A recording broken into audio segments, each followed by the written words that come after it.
know these brothers my guys, know that we fly, know that they ride or die. Why they wanna move like that? Why you want more? Why you want act like that? Why you play hard? No rush, go on, we go. Back and forth, push and shove. Make your peace and love, the peace and gloves. Now you got a deal right now. दोस्तों, पिछले कुछ महीनों से Ukraine crisis ने दुनिया भर के विद्वानों का ध्यान चाइना और ताइवान स्टेट से अपनी ओर खींच लिया है।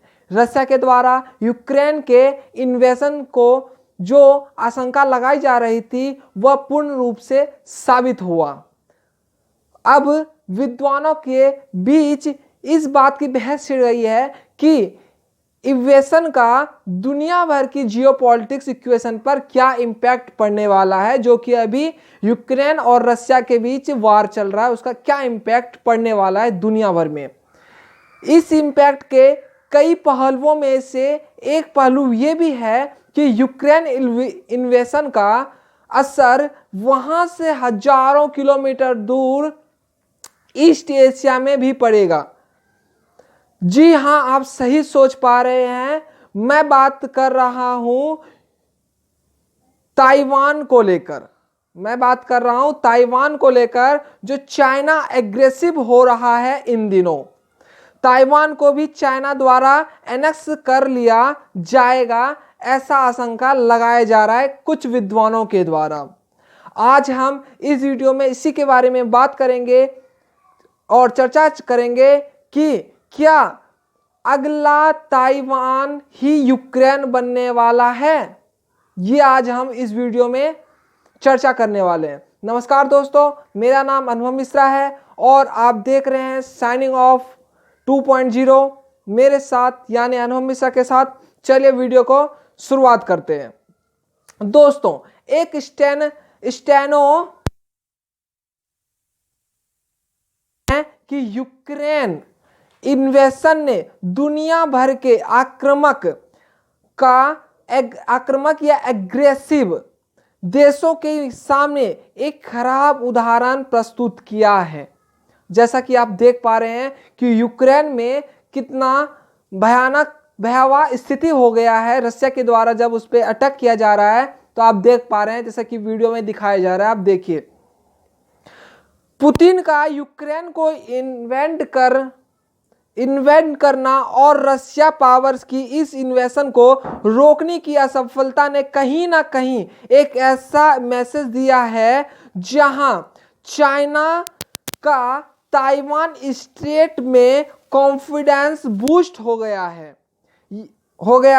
ये स्पेशली इसलिए भी होगा क्योंकि जब नाटो जैसे फॉर्मल अलायंस सिस्टम यूक्रेन जैसे इन्वेजन को रोक नहीं पाया, तो क्या ईस्ट एशिया में जब एशिया में इस तरह के हिंसा किसी देश के द्वारा किया जाएगा, तो क्या फॉर्मल अलायंस के न होने से ताइवान में चाइना को कौन रोकेगा। जिस प्रकार से अभी यूक्रेन पे रशिया के द्वारा हमला किया जा रहा है, नाटो जैसे फॉर्मल सदस्य नहीं रोक पा रहे हैं, तो क्या ईस्ट एशिया में जो ऐसा होने वाला है तो उसको कौन रोकेगा। क्वाड अभी भी एक इनफॉर्मल सिक्योरिटी डायलॉग है और इसका ज्यादा चाइना आने वाले वक्त में उठा सकता है। मतलब इसका फायदा आने वाले समय में चाइना ज्यादा उठा सकता है, ऐसा विद्वानों का तर्क दिया जा रहा है। ऊपर से यूरोपियन एजेंसीज चाइना को कॉन्फ्लिक्ट करने से कतरा रहा है। क्यों? और यूरोपियन जैसे देश चाइना को कॉन्फ्लिक्ट करने से लेकर डिवाइडेड हो रहे हैं। मतलब वो इस मामले पे अपना टांग नहीं अड़ाना चाह रहे हैं, ऐसा कहने का मतलब है। इसके अलावा यूरोप में कई ऐसे मिलिट्री पावरफुल देश थी जो रशिया को कॉन्फ्लिक्ट करने से रोक सकती थी, लेकिन रोकी नहीं। लेकिन फिर भी यूक्रेन में इन्होंने कुछ नहीं किया और एशिया में तो इंडिया को छोड़कर शायद ही कोई मिलिट्री पावर है जो चाइना को ताइवान में कॉन्फ्लिक्ट करने से रोक सकता है। जैसा कि हम सब जानते हैं एशिया में कौन है इंडिया के अलावा जो कि चाइना के साथ पंगे ले सकता है। इसीलिए ना यूरोपियन कंट्रीज ने काम दिया यूक्रेन को, ना आपका नाटो सदस्य ने काम दिया। तो चाइना के द्वारा जब ताइवान पे हमला किया जाएगा, विद्वानों का तर्क है, तो वहां पे कौन आएगा कॉन्फ्लिक्ट को रोकने के लिए, ऐसा उनका कहना है। शी जिनपिंग का कॉन्फिडेंस इसलिए भी बूस्ट हो सकता है क्योंकि कई अमेरिकन एजेंसीज जो अमेरिकन जो वो है हेजोमनी मानती है कि जो अमेरिकन हेजोमनी है वो डाउनफॉल की ओर इशारा कर रही है, जो पहले की तरह आज ग्लोबल वार्म्स लाने से सक्षम नहीं है।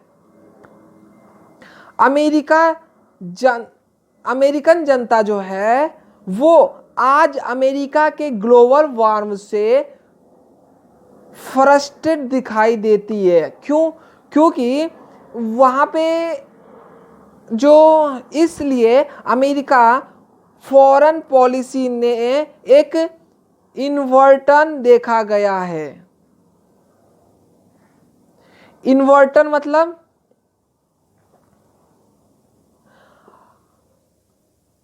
अमेरिका हेजोमनी के डिक्लाइन के बाद, इसके अफगानिस्तान विड्रॉल के बाद ही चर्चा में है। मतलब कि अमेरिका जो डिक्लाइन हो रहा है किसके लिए, अभी यूक्रेन को उसने चढ़ा बढ़ा दिया और उसका साथ नहीं देना, और अभी कुछ महीने पहले आप देखे कि अफगानिस्तान से वो अपनी सेना को वापस बुला लिया। तो इसलिए वो अमेरिकन जो हेजोमनी है वो डिक्लाइन करते जा रहा है, मतलब नीचे गिरते जा रहा है। इसलिए ये कहा जा रहा है आज से नहीं, ऊपर से अमेरिका आज डोमेस्टिक लेवल पर पहले से कई ज्यादा इंटेंस तरीके का पॉलिटिक्स और आइडियोलॉजिकल पॉलिटिशियंस झेल रहा है, जो उसे एक टफ फॉरेन पॉलिसी डिसीजन लेने से रोकती है। टफ फॉरेन पॉलिसी डिसीजन लेने से रोकती है। ऐसे में स्कॉलर्स का मानना है कि चाइना पिछले कुछ सालों से जिस तरह से ताइवान स्टेट में एग्रेसिव हो रहा है, वो आने वाले समय में तेजी से उसके और बढ़ रहा है या बढ़ेगा। ऐसा किसका मानना है? ऐसा आपका कुछ स्कॉलर्स का मानना है। ताइवान को लेकर बढ़ते कंसल्ट को रिसेंटली यूएस फॉर्मर प्रेसिडेंट जो कि डोनाल्ड ट्रंप थे, जो अभी पहले जो डोनाल्ड ट्रंप थे 2020 से पहले राष्ट्रपति, उनका कहना, और ब्रिटिश की तत्कालीन प्रेसिडेंट मतलब तत्कालीन प्राइम मिनिस्टर जो कि जिसका नाम है बोरिस जॉनसन में भी शेयर किया गया। क्या किया गया शेयर कि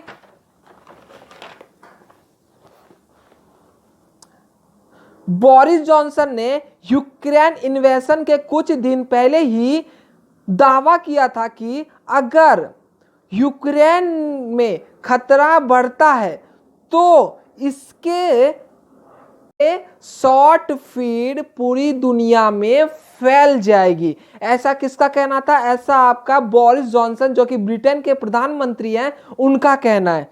और इसकी गूंज ताइवान स्टेट तक सुनी जाएगी, ऐसा बोरिस जॉनसन का कहना है।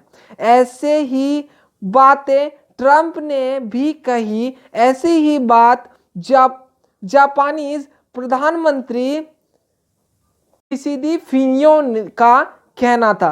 यही बात जो कि आपके बोरिस जॉनसन द्वारा कहा गया था, जहां इन्होंने वार्न किया था अगर हम स्टेटस क्वाड के खिलाफ एग्रेसिव को टॉलरेट करेंगे तो इसका इम्पैक्ट कहीं ना कहीं एशिया में भी होगा। ऐसा कहना था इन देशों के राष्ट्रपति और प्रधानमंत्री का। हालांकि बीजिंग बातों का खंडन करता है और कहता है ताइवान को यूक्रेन से क्विट करना गलत है, क्योंकि ताइवान हमेशा ही चाइना का इंटीग्रल पार्ट रहा है। लेकिन चाइना के इस आर्गुमेंट्स के बावजूद यूक्रेन इन्वेशन के बाद ही ताइवान को चाइनीज एयरक्राफ्ट, मतलब ऐसे समझिए आप कि जब यूक्रेन पे हमला हो गया रशिया के द्वारा, तो चाइना के द्वारा ताइवान के ऊपर 9 चाइनीज एयरक्राफ्ट को अपने डिफेंस जोन से बाहर खदेड़ना पड़ा। ताइवान की डिफेंस मिनिस्टर ने कहा कि वे रसिया इन्वेंशन को क्लोजली फॉलो करते हैं। पिछले 2 सालों में ताइवान ने कई बार चाइना एग्रेशन के बारे में आवाजें उठाई है, जैसे कि जून 23, 2021 को लगभग 39 चाइनीज एयरक्राफ्ट ताइवान स्टेट में एक लार्ज स्केल पर फ्लाई ऑफ कंडक्ट कर रही थी। ऐसा ताइवान का कहना था चाइना के खिलाफ कि वो मेरे ऊपर एग्रेसिव हो रहा है ज्यादा ही। लेटेस्ट में अगर मैं बात करूं तो 8 चाइनीज और J8 फाइटर्स, 8 चाइनीज जिसका नाम J8 फाइटर्स है और 1Y8 रिकॉन्सेंस एयरक्राफ्ट थे, जिन्होंने साउथ एशिया सी में स्थित ताइवान कंट्रोल्ड आइसलैंड से उड़ान भरी थी। प्रतास आइसलैंड से उड़ान भरी थी। ठीक है, ताइवान फाइटर्स ने एयरक्राफ्ट को वार्न किया और एयर डिफेंस मिसाइल्स डिप्लॉयमेंट, मतलब उसको क्या कर दिया, डिप्लॉय कर दिया। डिप्लॉय मतलब उसको कि अलर्ट कर दिया कि आप अलर्ट हो जाओ कि चाइना का मिसाइल्स मतलब एयरक्राफ्ट हमारे ऊपर है, तो आप अलर्ट में रहो। ताइवान ने यूक्रेन के बाद अलर्ट लेवल को बढ़ा दिया ताइवान में।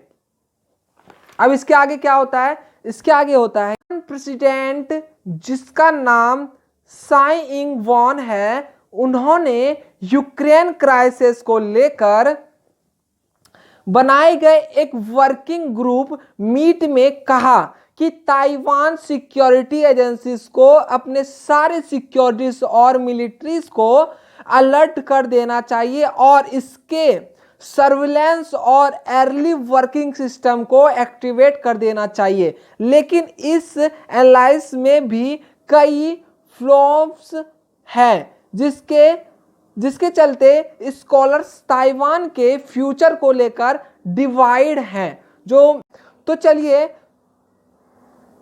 काउंटर एग्रीमेंट देखते हैं और समझते हैं कि आखिर क्यों चाइना ताइवान को एनेक्स नहीं करेगा। काउंटर एग्रीमेंट देने वाले स्कॉलर्स कहते हैं कि यूक्रेन में वार की अपनी लिमिटेशंस है और यूक्रेन ताइवान से काफी अलग है। सबसे पहले अंतर यह है कि इसमें यूक्रेन और ताइवान को लेकर अमेरिका सपोर्ट में काफी यूक्रेन अमेरिका के लिए उतना इम्पोर्टेंट है ही नहीं जितना ताइवान है, क्योंकि यूक्रेन आज अमेरिका का लार्जेस्ट ट्रेडिंग पार्टनर है, जबकि Taiwan 9th largest trading partner है। इसके अलावा अनलाइक यूक्रेन, ताइवान आज एक सेमीकंडक्टर सुपर पावर है जो सेमीकंडक्टर सप्लाई चेन्स के सेंटर में आता है। कौन? ताइवान। इसीलिए जो अमेरिका का झुकाव है वो यूक्रेन पे ना होके ज्यादा से ज्यादा किस पे है? वो है आपका ताइवान पे। क्यों? क्योंकि जो ताइवान है आपका 9th लार्जेस्ट ट्रेडिंग पार्टनर है आपका अमेरिका का, वहीं पे यूक्रेन जो है आपका 79th नंबर पे आता है आपके ट्रेडिंग पार्टनर पे। इसीलिए अमेरिका का झुकाव ज्यादा से ज्यादा किस पे है? ताइवान की ओर है। अगर ताइवान को चाइना इन्वेंट करेगा, मतलब कब्जा करने का, तो ये यूएस के नहीं बल्कि पूरी दुनिया के लिए एक सरदर्द बनेगा। यदि चाइना ये सोचता है कि मैं ताइवान पे कब्जा कर लूं, तो ये अमेरिका के लिए सिर्फ खतरा नहीं है, ये पूरी दुनिया के लिए खतरा हो जाएगा आने वाले समय में, अगर ऐसा कुछ होता है तो। क्योंकि ये अटैक सेमीकंडक्टर सप्लाई चेन को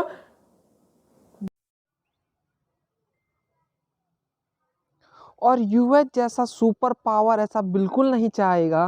कि इसके अलावा स्कॉलर्स बेनी ग्लोसियर कहते हैं ताइवान को हमेशा से यूएस ने एक इम्पॉर्टेंट अलाय की तरह देखा है, जो एशिया में चाइना के कम्युनिस्ट सिस्टम के सामने एक अल्टरनेटिव पॉलिटिकल का एग्जाम्पल बना सकता है।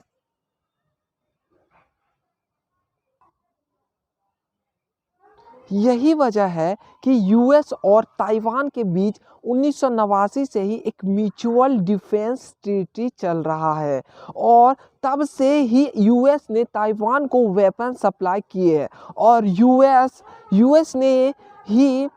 यूएस ने भी दावा किया है कि वे ताइवान को हर एग्रेशन के खिलाफ सपोर्ट करेगा। लेकिन अनलाइक ताइवान क्यों, मतलब अमेरिका ताइवान को और क्यों अनलाइक करता है, उसका भी एक और कारण है। यूक्रेन ना तो नाटो का मेंबर था और ना ही उसके यूएस के साथ कोई फॉर्मल डिफेंस ट्रीटी थी, और इसलिए भी स्कॉलर्स कहते हैं कि ताइवान यूक्रेन से अलग है। इसके अलावा ताइवान का अपना जियोस्टैटिक इम्पोर्टेंस है, जो उसे यूक्रेन से ज़्यादा इम्पोर्टेंट बनाता है। जी हाँ, ताइवान वाल्टर स्पेसिफिक में एक इम्पॉर्टेंट जियोपॉलिटिकल वॉल में लाई करता है, जिसे हम फर्स्ट आइसलैंड चाइना कहते हैं। ये आइसलैंड चाइना को अपने पावर को बिना किसी रेस्ट्रिक्शन के पैसिफिक में प्रोजेक्ट करने से रोकता है। और ये आइसलैंड चाइना यूएस के प्रफुल अलाई जापान को भी एक शील्ड प्रोवाइड करता है।